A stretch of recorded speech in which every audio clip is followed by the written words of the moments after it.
হাসান বসরি রহিমাহুল্লাহ, তার কাছে তিনি তো অনেক বড় একজন বুজুর্গ ছিলেন, আল্লাহওয়ালা ছিলেন।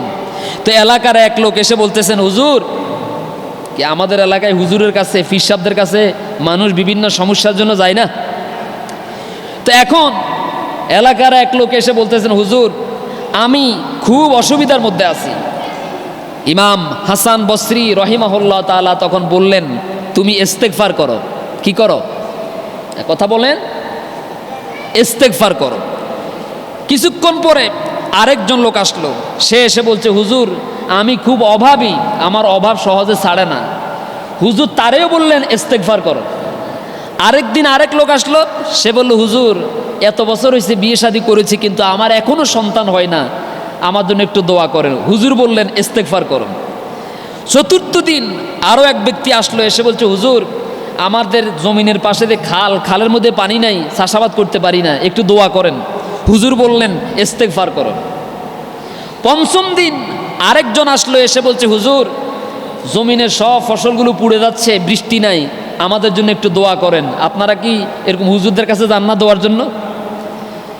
5 ব্যক্তি 5 দিন 5টা চাহিদার জন্য আসলো। একজন আসলো সন্তানের জন্য, একজন আসলো অসুবিধা দূর করার জন্য, একজন আসলো খালে পানির জন্য, একজন আসলো বৃষ্টির জন্য, একজন আসলো অভাব দূর করার জন্য দোয়া চাইতে। হুজুর 5 জনকে কি বললেন?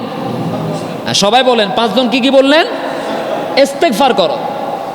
হুজুরের ছাত্ররা হুজুরকে বললেন, হুজুর, 5 দিন 5 ব্যক্তি 5টা সমস্যা নিয়ে আপনার কাছে আসছে, সমাধানও তো 5 রকমের হওয়ার কথা ছিল। সমস্যা 5 ধরনের, সমাধানও 5 ধরনের, কিন্তু আপনি সবাইরে ওষুধ দিলেন একটা, বিষয়টা তো আমরা বুঝলাম না। ইমাম হাসান বসরি রহিমাহুল্লাহ তাআলা জগৎ বিখ্যাত একজন বুজুর্গ, তিনি তখন তার ছাত্রদেরকে আল্লাহর কালামের সূরা নূহের 10 থেকে 12 আয়াত পর্যন্ত তেলাওয়াত করে শোনালেন। আল্লাহ রাব্বুল আলামিন বললেন, ফাকুল তুস্তাগফিরু রাব্বাকুম ইন্নাহু কানা গফফারা ইউরসিলিস সামাআ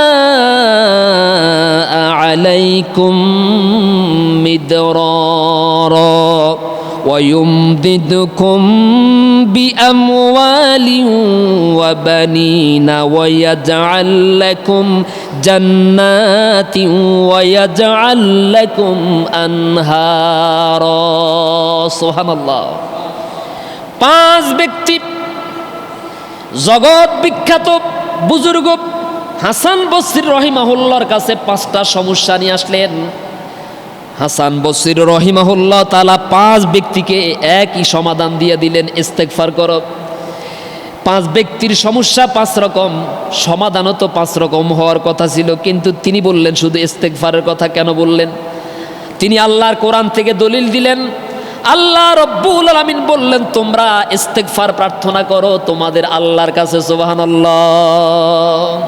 ফাকুল তুস্তাগফিরু রাব্বাকুম, তোমরা তোমাদের রবের কাছে ইস্তেগফার করো। আস্তাগফিরুল্লাহ, আস্তাগফিরুল্লাহ রব্বি মিন কুল্লি যামবি ওয়া আতুবু ইলাইহি, লা হাওলা ওয়ালা কুওয়াতা ইল্লা বিল্লাহিল আলিয়্যিল আযীম। এটা আরেক শব্দ।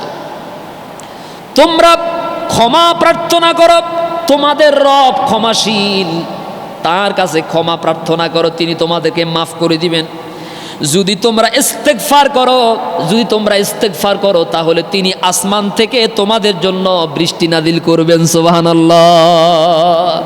তাহলে 2 ব্যক্তি, এক ব্যক্তি গেছে খালে পানি নাই, আরেক ব্যক্তি গেছে বৃষ্টি নাই।